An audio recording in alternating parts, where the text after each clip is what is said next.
Comey's shell game. That's the focus of tonight's angle. Jim Comey is now, and always has been, a sanctimonious prig. And now, he's a sanctimonious prig who's been questioned by the Secret Service over his threatening post against Trump.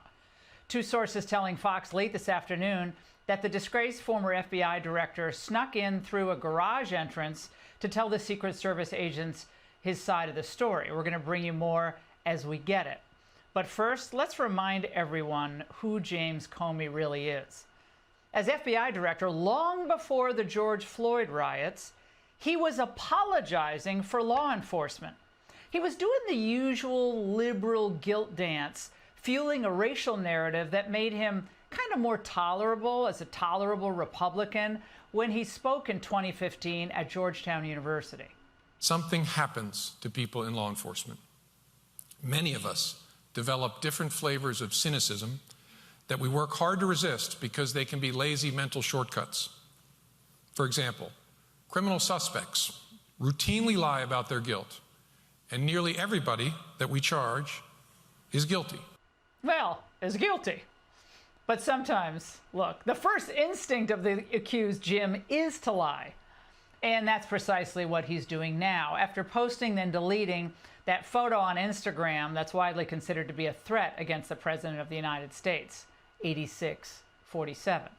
Now, Comey claims that he knew 47 was a reference to Trump, but didn't know what the numbers together signified.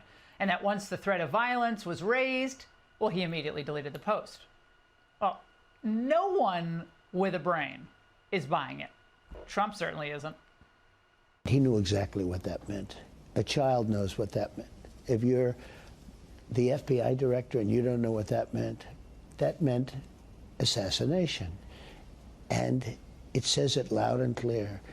Now, he wasn't very competent, but he was competent enough to know what that meant. And he did it for a reason. He's calling for the assassination of the president. Look, Trump's comments about Comey are right on the money. Now, remember, we're talking about a guy, the former FBI director, who helped set the wheels in motion with Mike Flynn, all the way through the phony Russia collusion scandal, and then, of course, we can't forget early on his get-out-of-jail-free decision on Hillary. Do you think the Russians have leverage over President Trump? I don't know the answer to that. You think it's possible? Yes. I don't know whether the current president of the United States was with prostitutes peeing on each other in Moscow in 2013. It's possible. He could be wearing an ankle bracelet while accepting the nomination at the Republican convention. You could have a president who is potentially incarcerated when he's elected. Trump is the leader of a cult who has radicalized his followers, and dealing with a radicalized populace is incredibly challenging. That's a phenomenon we've seen in Islamic radicalism. The man has been seething about Trump from day one. He greenlit the surveillance of the Trump campaign, and he must have been fuming that Trump won in 2016. Remember the curtain video when he tried to hide from Trump when he was actually in the White House?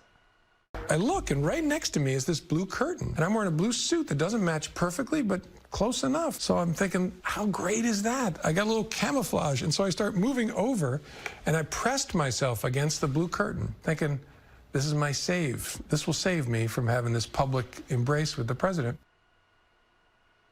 Then he was infuriated about being fired, of course, and livid that the Mueller report was a dud. And he probably hasn't slept since Biden's disastrous debate performance. But Comey's playing with fire now. We already know that two people tried to kill President Trump, with one actually hitting him at Butler. And this was preceded by years of celebrities calling for violence against Trump, normalizing what is now known as the assassination culture. How dare he say the things he does? Of course I want to punch him in the face. Right. When was the last time an actor assassinated a president? I have thought an awful lot about blowing up the White House. And it continued this week, where it was darkness on the edge of clown with Bruce Springsteen. In my home, the America I love, the America I've written about, that has been a beacon of hope and liberty for 200 incompetent and treasonous. I'm going to go off script here for a moment. The America that Bruce Springsteen wrote about, you know, the steel mills, the workers in Jersey. Hey, dude, they all voted for Trump because he didn't sell them out. You did. He should be on Trump's side if he really believed the lyrics he wrote. But he abandoned those people long ago. Do people pay at concerts for a political lecture? Years ago, I wrote a book called Shut Up and Sing. 10th Avenue frees him out. But of course, elected officials, people with real power, they also fed the assassination culture. This was happening just last month from the Senate Minority Leader. He's acting like a king, a mob boss, a wannabe dictator. He said he wanted to be a dictator on day one. It looks like he's extending it. When the founders drafted our Constitution, they feared a man like Donald Trump. Well, if Trump's a dictator, then he doesn't have too much to, you don't have too much to think about, to think, well, it's noble then to take out the dictator, right? They get that, right? So actually calling Trump Hitler and a dictator, it's always been a venal lie. They always lie because they have nothing else. But it was all made more credible to the untrained mind because of the one-man crusade that Comey led against Trump, again, going all the way back to 2015. And as I said earlier, the Secret Service reportedly interviewed Comey today about the shell game. We're going to learn more about the potential charges in the days ahead. But isn't it time that a person of prominence who should know better face some real consequences here before something real tragic happens? At the very least, shouldn't the D.C. Bar Association have something to say about Jim Comey? Is this what an officer of the court, is how an officer of the court should act, given the stakes for the country on the heels of 2 assassination attempts in 1 year? Comey and company threw everything they had at Donald Trump for years. They knew that he would expose their con if he were reelected, and he did. Literally a year ago. And he talked about it. They thought they'd see him maybe barred from the presidency, and they were sending around memes of him in an orange jumpsuit. They thought it was really funny. But in the end, Trump turned the tables on all of them, and they showed their true colors. And voters saw that the Democrats are the true threats to democracy. Trump saved us, at least for 4 years, from their venal reign of incompetence. And that's the angle. Fox News alert, a recording of Joe Biden's interview with special counsel Robert Hur has just been released. Axios got its hands on about 8 minutes. We'll play some of it for you in a second. Robert Hur had been appointed special counsel by the Biden Justice Department to investigate Joe Biden's mishandling of classified documents during and after his vice presidency. Classified documents were discovered in sloppily packed boxes in Joe Biden's garage next to his Corvette and inside his home office. At the same time Biden was raiding Mar-a-Lago and indicting Trump for mishandling classified documents, his handlers were scrambling to locate the classified documents that Biden had mishandled. Now, Biden, as VP, didn't have the constitutional authority to possess any classified documents. So after Robert Hur interviewed President Joe Biden, he released a report. The report stated that Joe Biden had mishandled classified documents, but because he was a, quote, sympathetic, well-meaning elderly man with a poor memory, he declined to recommend charges. Later, the transcript of the Biden-Hur interview was released, but not the audio. Tonight, we have some of this audio. First, we'll play you a portion where special counsel Robert Hur asks President Biden, "Where did you keep your papers?" And Biden can't answer, and then rambles incoherently about his son.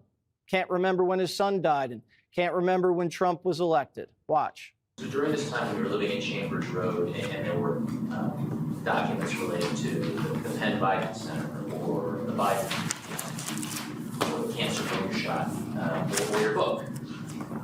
Where did you keep papers that related to those things that you were actively working on? Well, I don't know. This is what, 2017, 18, that area? Yes, sir. Remember, in this time frame, my son is either been deployed or is dying.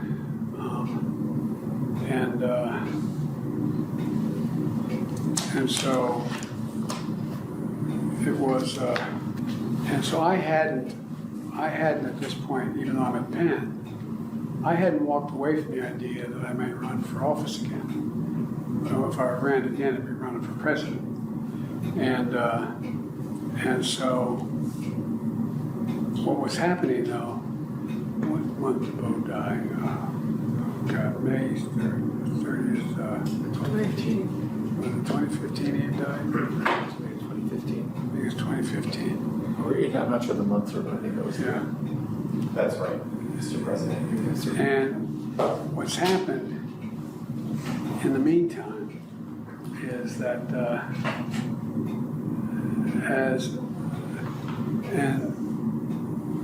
Trump gets elected in November of 2017? 2016. All right. So, why do I have 2017 here? That's when you left office, January of 2017. Okay. But that's when Trump gets sworn in. Right. January. Right. Correct. Okay. Yeah. Correct. And in 2017,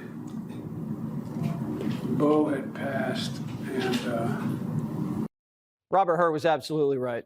It's very hard not to feel sympathetic for President Biden. He's clearly exhausted, his memory's shot, and he's lost and confused about his very painful past. Joe Biden and Robert Hur continued. Bo, I used to go home on the train in the period that I was still in the Senate. Anyway, if you remember. There was not pressure. Bo knew how much I adored him. And maybe this sounds so, everybody knew how close we were. There was not anybody in the world who wondered whether or not, anyway. And so. Sir, I'm wondering if this is a good time to take a break briefly. No, let me just keep going to get it done. Biden still hasn't answered the question 4 minutes later. Still hasn't answered it. Where did you keep your papers? Still has not answered it. If he can't answer a simple question like that in a high-stakes interview, how was he in the Situation Room? How bad was his memory? What else wasn't he able to remember when he was president? Remember, this is the first time an outsider had spent any time with the president for a very long time. This was October 2023. This is the third year of his presidency. Remember, he had been kept from his cabinet secretaries, went for months without seeing or speaking to them. This was at a time when his inner circle was getting smaller and smaller. And sometimes there'd be like 4 to 5 days when the public hadn't even laid eyes on him. Hur was the first one within the Biden administration to tell the truth and say, something's not right. And when his report was released, it was like a bomb went off. Biden was forced to jump out of bed at 8 o'clock at night in a hastily arranged press conference where he lashed out at her and started pointing his fingers. How bad is your memory, and can you continue as president? My memory is so bad, I let you speak. For months when you were asked about your age, you would respond with the words, watch me. Many American people have been watching, and they have expressed concerns about your age. That is your judgment. That is your judgment. That is not the judgment of the press. Biden's performance then did nothing to shut down the talk that he was too old to be president and too old to run for re-election.